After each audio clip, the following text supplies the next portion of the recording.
Selamat petang. Dengan keputusan yang luar biasa ini, PRU 15 akan dibatalkan tahun ini. Itu persoalan besar yang semakin lama membingungkan rakyat Malaysia. Perikatan Nasional hari ini secara sah menolak PRU 15 diadakan tahun ini. Makna kata, PRU hanya dikehendaki oleh UMNO. Kerana pas sebelum ini, juga melalui Presidennya Abdul Hadi Awang mengatakan PRU 15 tidak sesuai diadakan tahun ini. Kali ini, satu lagi ketua kepada gabungan Parti Perikatan Nasional yang menjadi kerajaan di Putrajaya pada waktu ini, iaitu Bersatu, Tan Sri Muhyiddin Yassin juga dengan jelas tegas mengatakan Perikatan Nasional menolak PRU 15 pada tahun ini. Melalui pengerusi Perikatan Nasional Muhyiddin Yassin berkata Menteri Gabungan itu diarahkan untuk tidak bersetuju dengan pilihan raya umum yang diadakan tahun ini dalam Masurat Kabinet. Semua ahli parlimen Perikatan Nasional juga diminta mengambil pendirian yang sama, kata Muhyiddin pada satu kenyataan hari ini. Jelasnya, Perikatan Nasional berpendirian bahawa PRU 15 tidak wajar diadakan tahun ini, memandangkan monsun Timur Laut akan bermula tidak lama lagi dengan banjir dijangka melanda negara terutamanya di negeri-negeri pantai timur. Mengadakan pilihan raya semasa musim banjir tentunya akan menjejaskan pilihan raya di samping menyusahkan rakyat, kata Muhyiddin lagi. Kerajaan mesti memberi fokus kepada persiapan menghadapi musim banjir di samping terus memberi tumpuan kepada usaha mempercepatkan proses pemulihan negara pasca pandemik, kata Muhyiddin. Dia berkata kerajaan perlu memberi tumpuan kepada persiapan menghadapi musim tengkujuh selain mempercepatkan pemulihan negara selepas pandemik dan bukannya memikirkan pilihan raya umum. Rakyat sedang terbeban dengan masalah inflasi, kenaikan harga barang dan kejatuhan nilai ringgit di samping proses pemulihan negara yang masih perlahan. Penyelesaian kepada permasalahan ini mesti diberikan tumpuan sepenuhnya oleh kerajaan terutama menerusi bajet 2023. Majlis Tertinggi UMNO telah mengisytiharkan pada Jumaat lepas bahawa pilihan raya perlu diadakan dalam waktu terdekat pada tahun ini dan Perdana Menteri Ismail Sabri akan mencadangkan tarikh membubarkan Parlimen kepada Yang di-Pertuan Agong tidak lama lagi. Sejak itu, timbul spekulasi kuat bahawa Perdana Menteri mungkin menasihatkan Agong untuk membubarkan Parlimen sebelum bajet 2023 dibentangkan pada Jumaat ini. Bagaimanapun, Ismail Sabri menjelaskan dia selalu menghadap Agong sebagai taklimat prakabinet biasa. Perdana Menteri juga berkata tiada siapa boleh mempengaruhi beliau dalam menasihati Agong tentang tarikh pembubaran Parlimen. Kita jumpa lagi untuk isu yang seterusnya ini.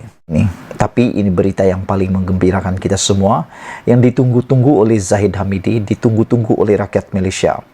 Kerana sebelum ini Zahid pun menghendaki supaya undang-undang akta ini diluluskan dengan segera. Kerana betul kata Zahid, banyak data menunjukkan bahawa ramai ahli UMNO atau ahli Parlimen UMNO telah lompat parti pada PRU 14 yang lepas dan boleh digelar sebagai pengkhianat UMNO. Hari ini diumumkan di Parlimen akta anti lompat parti berkuat kuasa esok. Wow, ini satu kejutan, berita yang menggembirakan untuk seluruh rakyat Malaysia. Saya secara pribadi sebagai penganalisis politik dan pemerhati politik, saya sangat gembira dengan penguatkuasaan ini. Dengan penguatkuasaan ini, semua katak-katak lompat parti yang suka sangat lompat-lompat tu bakal kena goreng. Bermaksud, siapa yang mau lompat parti, kena buat lompatan pada malam ini sebelum esok. Kerana selepas esok, sesiapa yang lompat parti, mereka akan kehilangan jawatan dan kehilangan kerusi mereka. Saudara-saudara sekalian, akta yang melarang ahli parti melompat parti ataupun ahli parlimen melompat parti akan mula berkuat kuasa mulai 5 Oktober, kata Menteri Jabatan Perdana Menteri Wan Junaidi Tuanku Jaafar. Menurutnya, perkara itu diputuskan selepas mendapat perkenan Yang di-Pertuan Agong. Kata Wan Junaidi, kerajaan komited untuk mahu memastikan undang-undang melarang ahli Dewan Rakyat bertukar parti dan dapat melindungi hak rakyat. Kebawah Duli Yang Maha Mulia yang di-Pertuan Agong telah memberi perkenan tarik kuat kuasa Akta Perlembagaan Pindaan Nombor 3 2022 pada 5 Oktober 2022 selaras dengan Seksyen 1 dalam kurungan 2 dan Seksyen 1 dalam kurungan 3 Akta E1663, katanya lagi. Ini satu berita yang kita tunggu-tunggu, ini satu perkara yang menarik untuk kita semua, kerana sepanjang PRU yang lepas sehinggalah hari ini memang berpuluh-puluh ahli parlimen telah pun lompat parti, dan ketidakstabilan yang berlaku di Malaysia ini banyak disebabkan oleh ahli-ahli parlimen yang telah lompat parti, terutamanya dalam Pakatan Harapan yang telah lompat parti, akhirnya menyebabkan Pakatan Harapan tumbang di tengah jalan selama 22 bulan menjadi kerajaan. Jadi aku sangat gembira dengan keputusan penguatkuasaan anti lompat parti yang akan berkuat kuasa esok ini. Semoga dengan penguatkuasaan ini pada PRU akan datang tidak ada lagi pengkhianatan kepada mandat rakyat. Sebelum kita teruskan pada isu yang lain, jangan lupa kamu tinggalkan komen Anda tentang perasaan kamu terhadap pelaksanaan anti lompat parti yang berkuat kuasa esok ini. Sementara kita menanti PRU diumumkan dalam beberapa hari lagi, ditimbulkan pula ura-ura bahawa Parlimen akan bubar. Sah, Perdana Menteri akan menghadap Agong pada Khamis ini.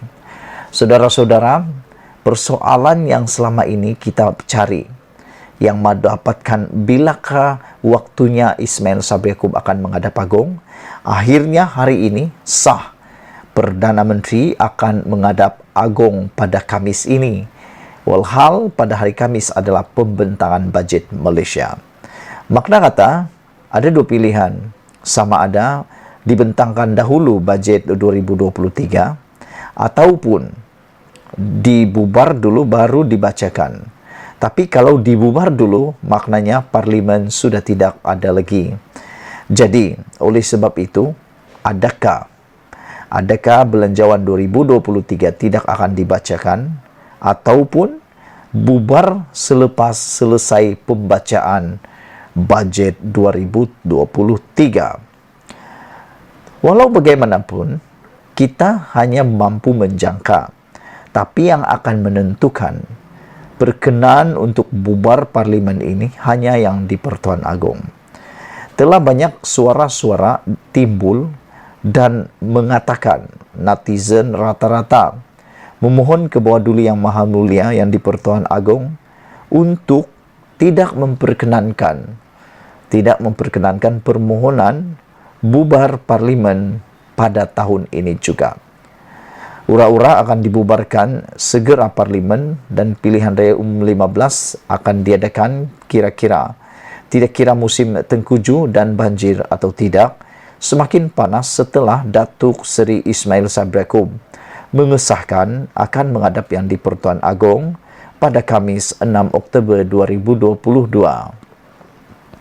Bagaimanapun, Perdana Menteri enggan mengesahkan sama ada beliau akan membentangkan tarikh pembubaran parlimen bagi membolehkan PRU 15 akan diadakan. Untuk rekod, kerajaan akan membentangkan bajet 2023 pada sidang parlimen Jumaat ini, iaitu 7 Oktober 2023, lebih awal daripada kebiasaan pada tahun-tahun sebelum ini.